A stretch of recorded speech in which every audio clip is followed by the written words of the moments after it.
Hello, my favorite squad. So in the previous video, I have already explained how we can add any new element, and I have shown you with the help of this method, that is append.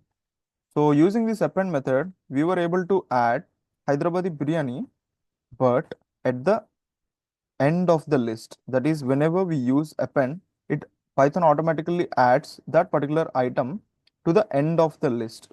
So instead of adding it to the end of the list by defaultly, we should have a freedom of adding it wherever we would like to. So if I want to add this particular Hyderabadi biryani in between ice cream and noodles, I should have some freedom to add it. So for that, instead of using append method, what we can use it, I'm just using menu variable here, dot. This time instead of append, I'm just using insert method.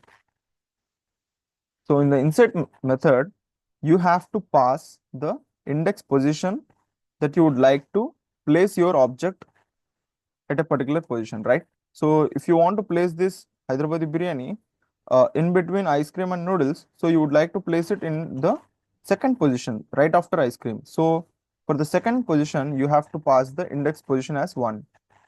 Now you have to pass that particular item, that is Hyderabadi biryani. So you just have to type it Hyderabadi biryani. Now you just try to print this out.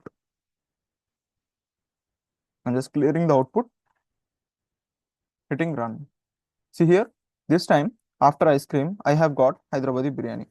So what is the difference between append and insert? So append by defaultly adds anything that you would like to pass in the append inside a append method. It usually adds it at the end of the list.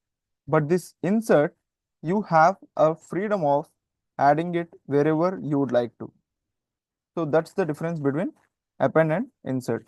So that's how you can add your new element at your choice.